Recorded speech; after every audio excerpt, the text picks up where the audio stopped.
faux prénom, s'il te plaît? On va dire Olivier.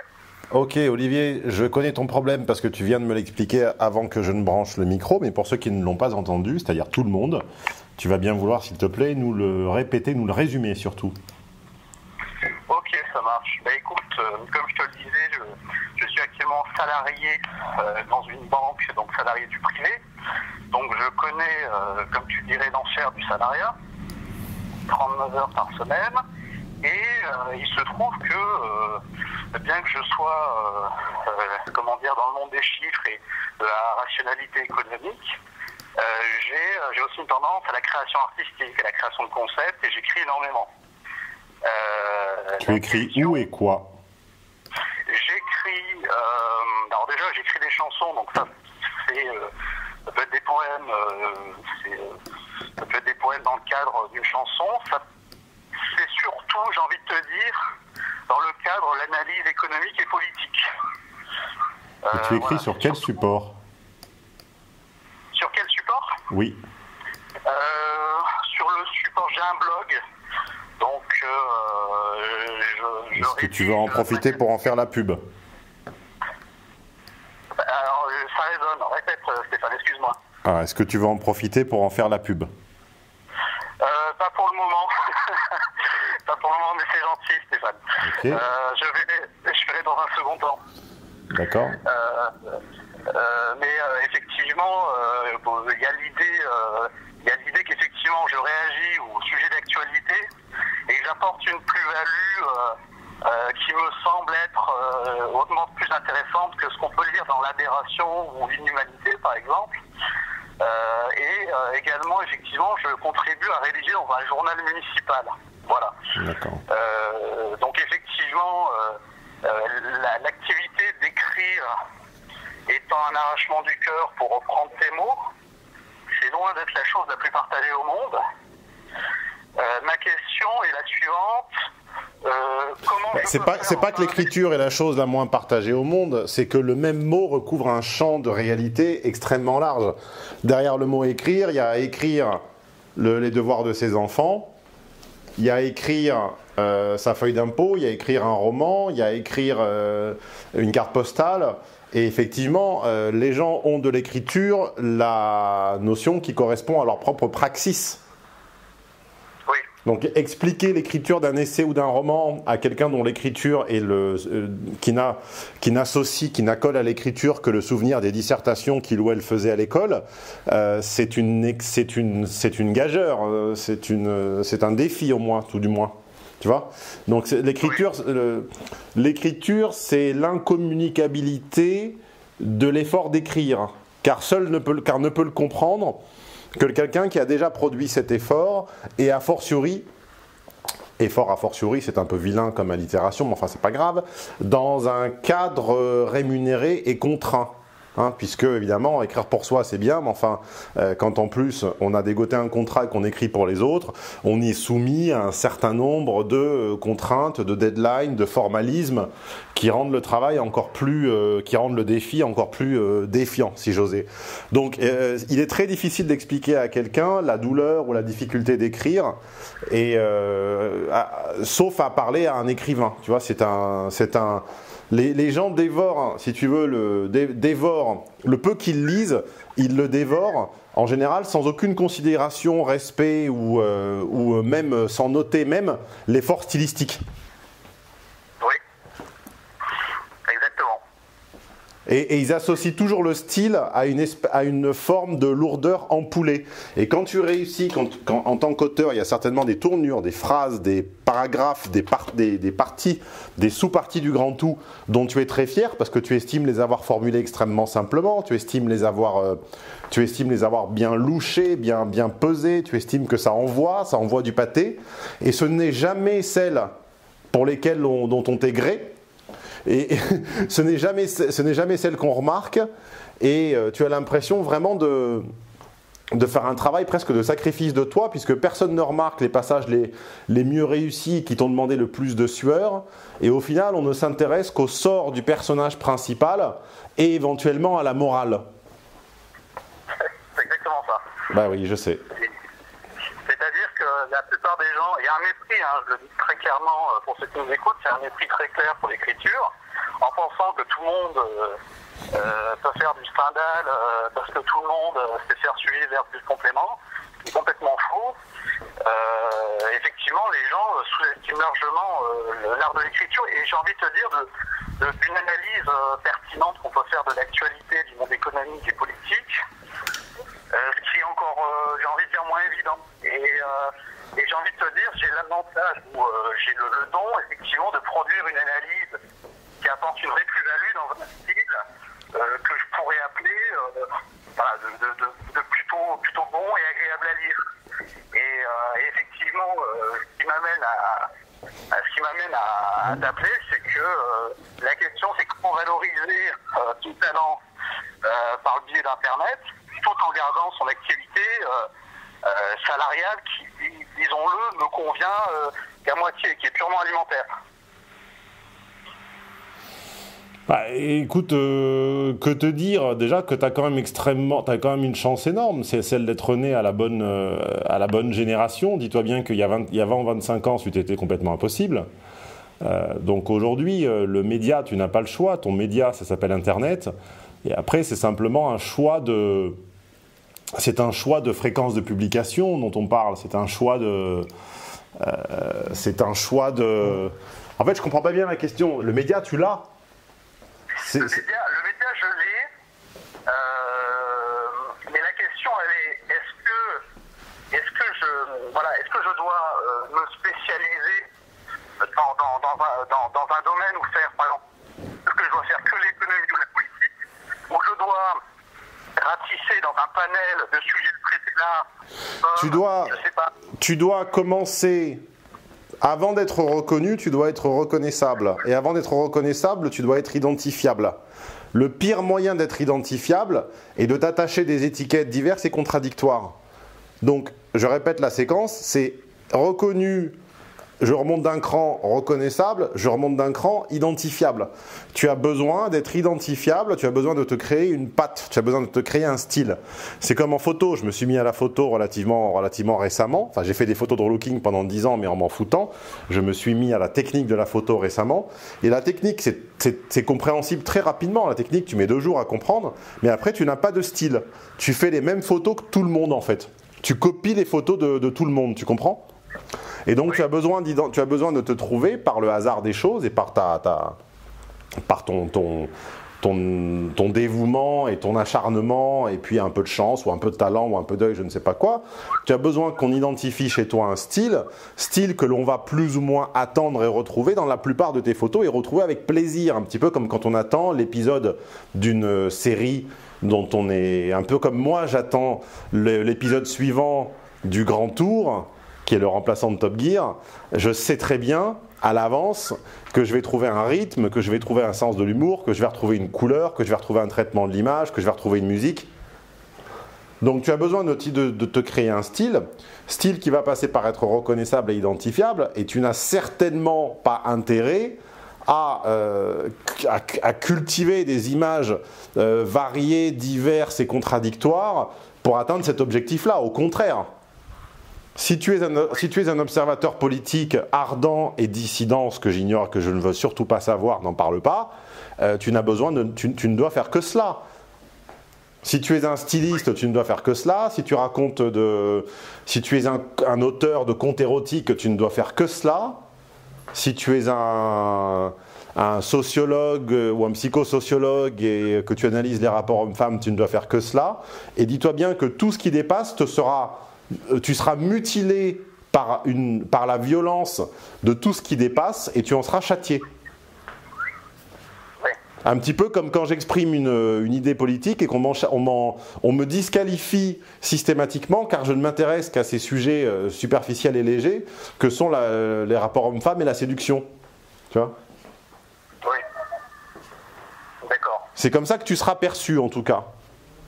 Donc, reconnaissable égale identifiable, et identifiable égale créer son identité visuelle, en ce qui te concerne, identité de style, identité de logique, de cohérence.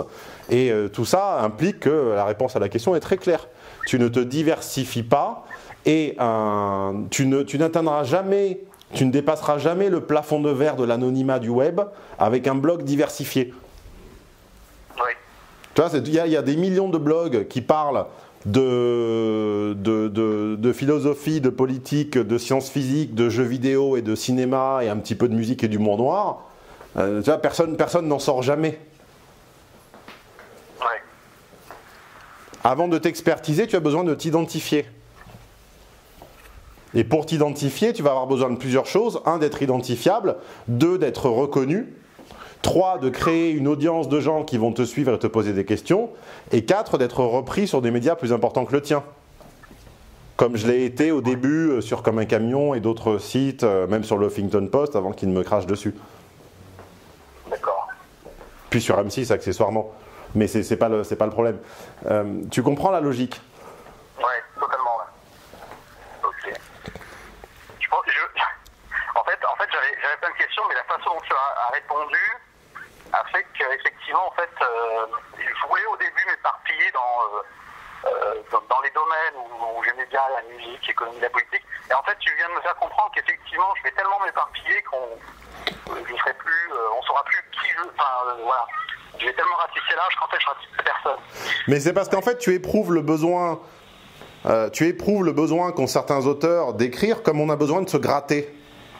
Ouais. Mais on écrit, mais en fait, ça n'intéresse personne que tu te grattes.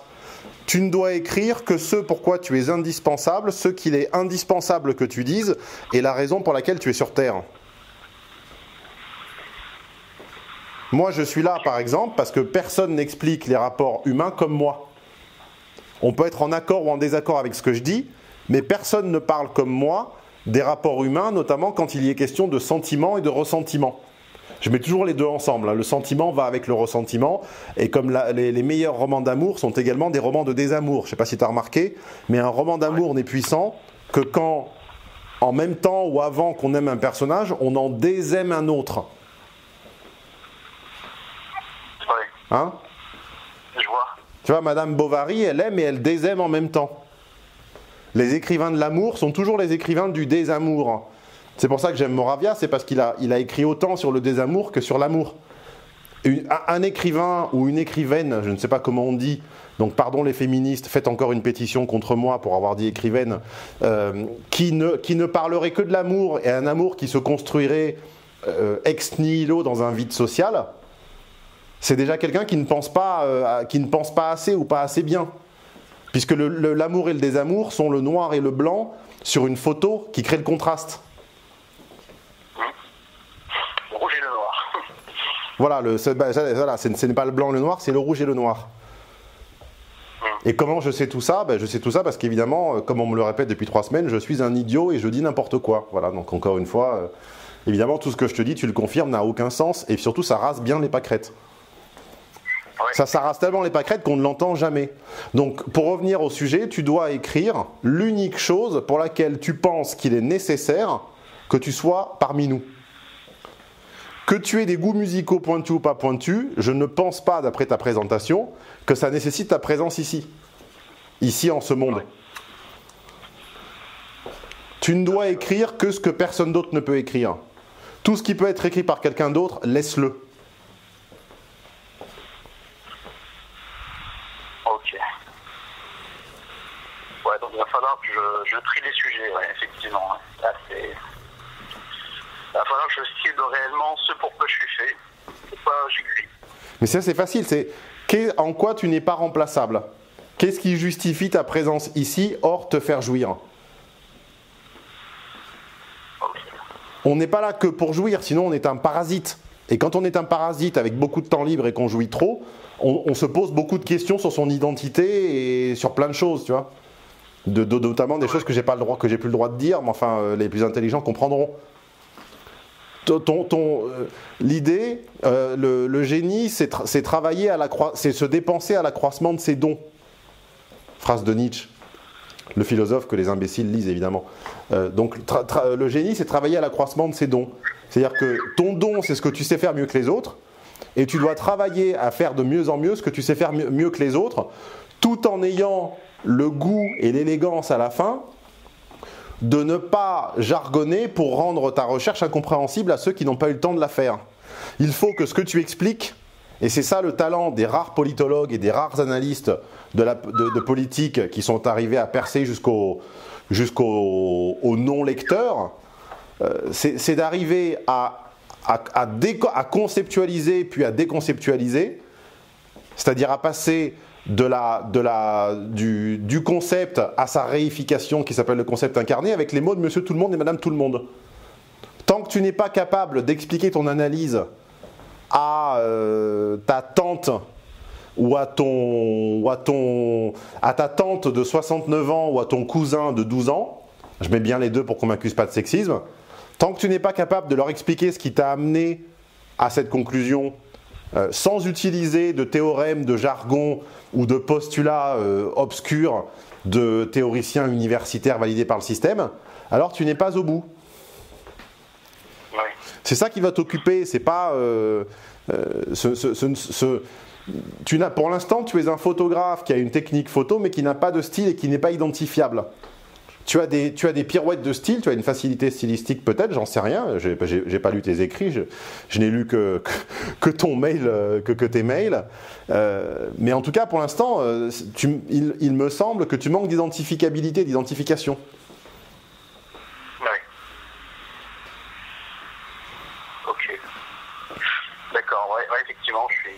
Une phase où... Il n'y a rien de pire que le blogueur qui écrit comme ça le gratte et qui a besoin d'exprimer ses états d'âme et qui s'en sent plus léger et qui passe du cinéma noir à sa collection de papillons en passant par... tu vois ? Ah oui, d'accord, tout le monde s'en fout, ça je suis d'accord. Qu'est-ce qui te rend nécessaire ? Qu'est-ce qui te rend utile ? Qu'est-ce qui te rend nécessaire et pourquoi es-tu là ? Moi, je pars du principe très humaniste, humanisme bien compris dans le bon sens du terme, que l'on est là pour quelque chose et sinon on n'a rien à faire là. Tu vois, si je n'étais pas utile, je laisserais ma place, puisqu'on consomme des ressources. Quelqu'un qui ne produit rien et qui consomme des ressources limitées est un parasite. Donc, je suis utile parce que je produis un discours cohérent, articulé et argumenté pour quiconque est à même de juger de la pertinence d'un raisonnement. Donc c'est ce que je ferai toujours. Tu vois ? Okay. Après, j'ai d'autres centres d'intérêt que mes fidèles connaissent depuis des années, qui sont des petites obsessions, des petites manies, mais je n'en produis rien. Enfin, comment dire, je n'en produis rien. Ce sont des passe-temps, ce sont des centres d'intérêt, mais je les relègue à ce stade, à ce rang. Tu comprends ? Et je n'écris que ce sur quoi les autres ne peuvent faire, que ce que les autres ne peuvent écrire. J'aime bien la haute fidélité des années 70, mais j'écris pas dessus ou je ne produis rien dessus. Parce que tout le monde parce que des milliers de gens le font mieux que moi. Tu laisses les autres spécialistes le faire, ouais. Bah, disons que je ne me sens pas légitime à leur accaparer la parole sur un domaine où je ne connais rien. Et je pense... c'est même pas je pense, c'est que mon principe, mon précepte, ma règle, c'est que quand tu n'es pas qualifié, tu te tais. Et le monde serait beaucoup plus agréable si les gens qui ne sont pas qualifiés, et pire que pas qualifiés, parce que tu peux ne pas être qualifié, mais être à même de juger de la pertinence d'un raisonnement. Par exemple, moi, je ne suis pas qualifié en biologie ou en économie ou en quoi que ce soit, mais par ma formation d'ingénieur, plutôt que formation, par ma prépa, mon diplôme d'ingénieur, je sais juger de la pertinence d'un raisonnement. Je sais juger ce qui est vrai ou faux en logique booléenne. En fait, les gens ne savent plus juger rien du tout, car l'école ressemble de plus en plus à un QCM, et on valide en fait ces résultats scolaires sur de l'apprentissage par cœur, et notamment, donc du coup, ce par cœur relègue tout au même niveau, et on relègue au même niveau l'acquisition cristallisée de connaissances que l'on recrache le jour des concours et l'apprentissage de raisonnement. C'est-à-dire que fais le test à 10 personnes de ton entourage et demande-leur fais-leur un test de logique qui est le suivant. Faites-le d'ailleurs, j'incite tous les auditeurs à faire un test de logique à leurs proches. S'ils échouent, disqualifiez la vie de vos proches sur la plupart des sujets car il n'est pas intéressant. Demande à tous tes proches la chose suivante. Si le A et B sont des phénomènes, d'accord? De quelque nature que ce soit. Si A implique B, alors non B implique quoi? Ou plutôt, là encore, je t'ai trop aidé. Je t'ai même trop aidé. Si A implique B, si un phénomène en implique un autre, alors quoi? Et tu verras que personne ne te répondra que non B implique non A. Si un phénomène en implique un autre, si tu n'as pas l'autre, ça veut dire que tu n'as pas A. Ça, c'est la base de la base du raisonnement en sciences dures. C'est ce que tu apprends le premier jour de maths sup. Et c'est à la base de... C'est à la base de tout. C'est-à-dire que ça, la règle de 3 et 2 plus 2 égale 4, tu construis le monde entier avec ça. Tu ne peux croire et ne peux valider aucune théorie, qu'elle soit politique ou économique, qui ne respecte pas la règle de 3, par exemple. C'est ce que dit Jean Covici sur l'écologie. Il dit, moi, je veux bien valider tous les plans de Kyoto et toutes les COP 21 qu'on veut, mais enfin, si ça ne respecte pas la règle de 3, j'y crois pas. Et bien, cette règle de logique-là, qui est que si A implique B, alors non B implique non A, tu verras que personne ne la connaît, et le pire, c'est que personne ne la comprend, et personne ne veut la comprendre, pensant s'en abstraire par une...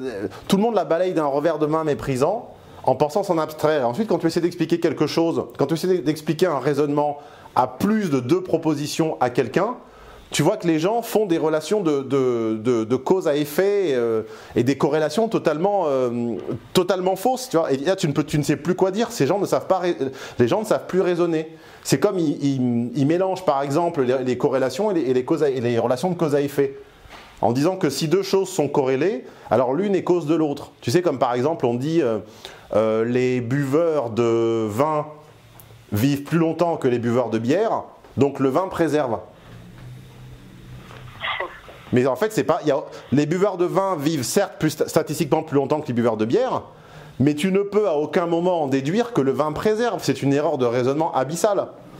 Puisqu'en fait, ce sont les buveurs de vin les buveurs de vin sont de catégories socio-professionnelles et ont une vie différente des buveurs de bière dans la majorité statistique, et qu'on ne me fasse pas chier avec des cas particuliers, genre mon tonton boit du vin, ma tata boit de la bière, on s'en fout. Statistiquement et globalement, le mode de vie des buveurs de vin, leur origine sociale, leur mode de vie, leurs conditions de travail leur permettent de vivre plus longtemps que celles des buveurs de bière. C'est pas le vin qui préserve. C'est que les buveurs de bière ont globalement, à l'échelle macro, des vies plus difficiles, plus physiques, des métiers moins qualifiés, des conditions de santé plus précaires, et vivent moins longtemps. Mais va expliquer à quelqu'un que 2 éléments corrélés l'un à l'autre n'impliquent pas que l'un soit la cause de l'autre, par exemple.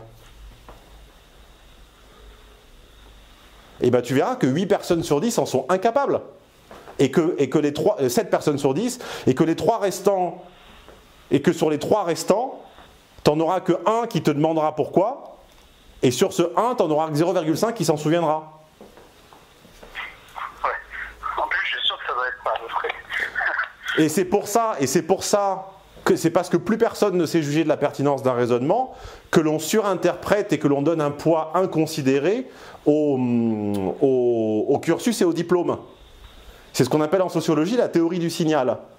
Dès que tu as de l'anomie voulant dire qu'il n'y a pas de norme et donc on ne sait pas juger qui a raison ou qui a tort, par défaut on se rabat sur un choix qui est que celui qui a raison est celui qui a fait les études les plus longues. Et quiconque voit une ressemblance quelconque avec quoi que ce soit qui se soit passé récemment pour moi, évidemment, a l'esprit mal tourné et complotiste. Hein, ça n'a rien à voir avec ce qui m'est arrivé.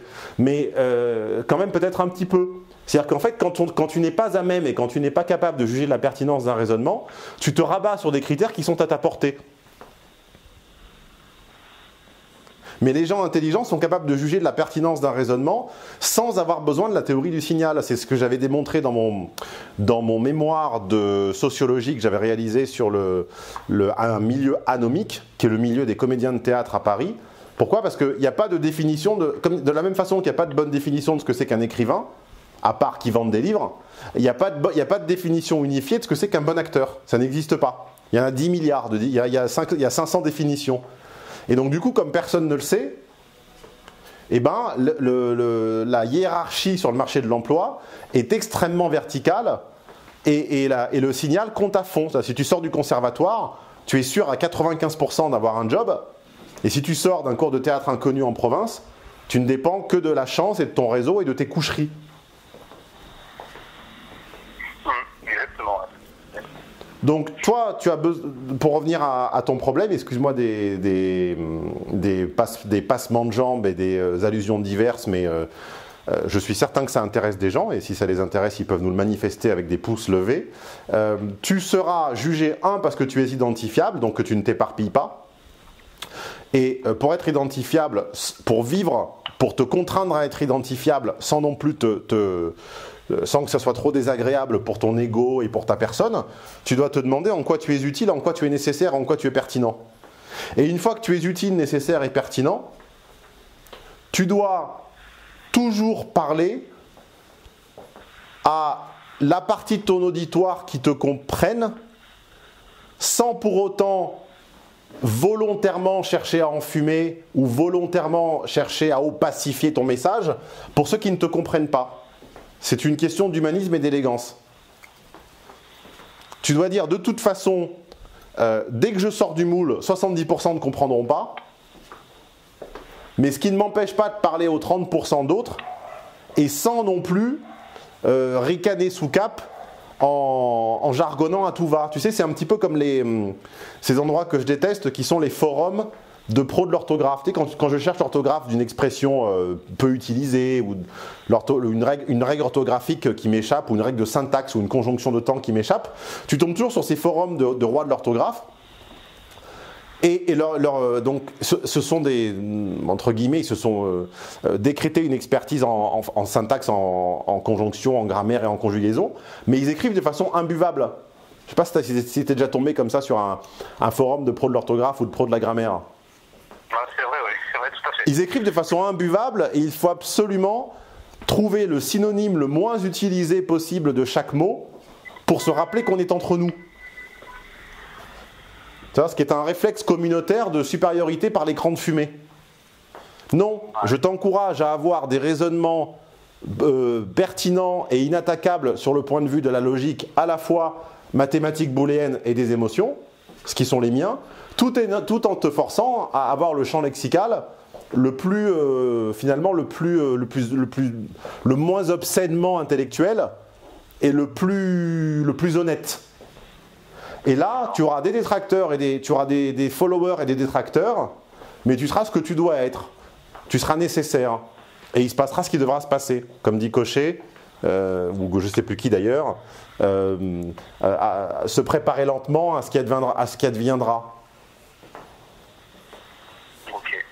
Donc je ne sais pas te dire sur quel blog publier, je ne sais pas te dire sur quoi écrire, mais je peux partager avec toi ces quelques leçons humbles de philosophie quotidienne. Ouais. Non mais en tout cas oui, ça m'a beaucoup apporté parce que là je partais dans le grand inconnu et j'étais si je t'avais pas appelé, j'étais à deux doigts de tout traiter les sujets. Donc effectivement là j'ai une méthodologie. Tu m'as donné une méthodologie pour me concentrer. Fais ce en quoi tu es nécessaire. Voilà. You are only useful as long as you are necessary. Okay. Tu n'es utile que dans la mesure où tu es nécessaire. Fais ce en quoi tu es nécessaire. Fais ce que les autres ne savent pas faire. Okay. Comme dit la citation que tout le monde met sur Facebook sans la comprendre, prends ta place, les autres sont déjà prises. Ouais. Ou soit toi-même, les autres rôles sont déjà pris, tu vois, quelque chose comme ça. Ouais. Ça veut dire tout ce qu'on vient de dire. Ouais. Non mais j'ai ma petite idée parce que tu me dis ça et dans mon inconscient, ça fait écho parce qu'effectivement il y a une chose, effectivement, j'ai une plus-value, j'ai quelque chose d'assez bien précis où effectivement je peux apporter ma différence et mon savoir-faire. Dis, écris et produis ce que jamais tu n'entends chez les autres. Ouais. Ça tombe bien, je pense et j'écris beaucoup de choses que je ne lis pas ou que je ne vois pas ni à la télévision ni dans les médias. Bah méfie-toi alors. Ok. Bon oui, non mais c'est comme ça chez beaucoup de gens, je te rassure Stéphane. Je veux pas le savoir, je ne suis au courant de rien, Libération est ma Bible. Comme dirait Lucchini, moi je suis de gauche, j'adore payer des impôts, mais en même temps j'aime également la droite, ils me fascinent, ils sont décomplexés, voilà. Ah ouais, sacré Lucchini. Bon, on va terminer sur cette belle citation. J'ai oublié ton faux prénom, j'étais sur le point de dire le vrai, donc je m'en abstiens. Écoute, salut machin, X, Paul, Olivier, Pierre, salut Olivier. Et puis je t'autorise évidemment, parce que ça a été une conversation très intéressante avec des digressions très pertinentes, donc je t'autorise à la diffuser, Stéphane. Ah oui, ouais, c'est gentil, j'ai oublié de te faire prononcer la phrase magique, donc tu es au courant.